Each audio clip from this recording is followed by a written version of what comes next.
Ato sa lingkod-lingkuran mga tats kay nate hulaton nga mananagat no kay nate bangsi nga modunggo. Pero samtang wala pa to modunggo mga tats atong gitanaw atong kauban diya kay naghabwa sila og kanang ginatawag na to pasayan nga gagmay or uyap. So atong silipon dito kung unsa ang naa dito or unsa ilang kuha. Siyempre mga tats may ibog man jud no basta ni modunggo nga kampi na to kay sila nakakwarta na kita nagkatangpa or nagulat pa. Pero okay ra na mga tats kay naman pud may amua.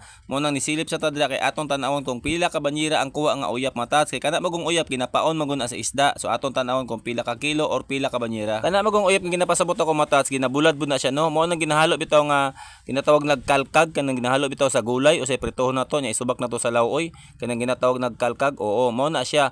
So atong gitanaw mga tats kung pila ka banyera no. So nikuha din sa mga duha ka banyera mga tats og naa pud sa tornos. Kini ang tornos mga tats mao pud ni sila kadagko. Pero mao ni pinakamahal mga tats kay lami kani kailawon nga isuso lang nimo sa limon nga walay suka-suka. Kaning gipasaan niya mga tats mao ni ang uyap pero ang tornos ang atong tilawan. Tats, ang tornos tag 250 ang kilo. Atong tilawan kung unsa kalami ang tag 250 ang kilo.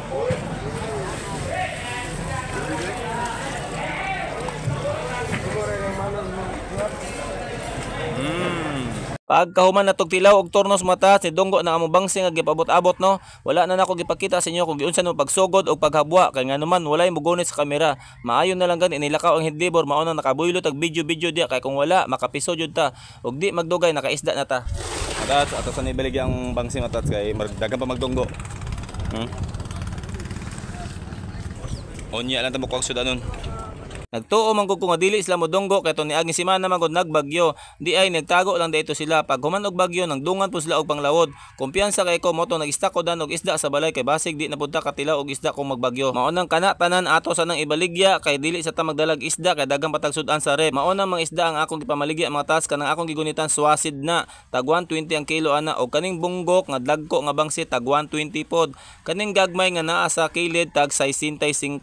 So di madugay matas nahalin na ang gagmay no. So ato nang gitimbang ang gagmay diha nagkantidad siya og 3 kilos sa tag 65 kamo na kwenta diha og gisundan sa bunggok mga taas nga 3 kilos pod tag 120. Pagkahuman mga taas aton dali-dalion og dawat ang kwarta kay mopasin na ta kay mobalik sa trabaho kay basi matingala ang headliver kung asa na ta naglaroy-laroy kay ngano man ang uban wala pa na maligya kita nahalina na. Syempre kay hapit na mo man og habo mga taas mosaka na tag bangka no kay magpadikit ta punta sa mananagat kay mangayo tag sudanon kay kampi pod nato ni ang mananagat. Kung mapansin ninyo mingaw kay ang bangka mga taas kay nagpahuway pa sila kay nangaon pa kadiyot og di magdugay.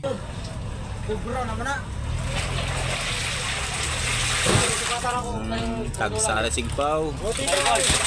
Pagkahuman og habo mga taas nangayo og duha ka buok balo kay akong kilawon sa balay kay naa po koy guso diha mao nang ipares nako no. Syempre kay human naman tong habo mo pasin na ta kay daghan patag trabahon sa balay. Unya mo lang to. Thanks.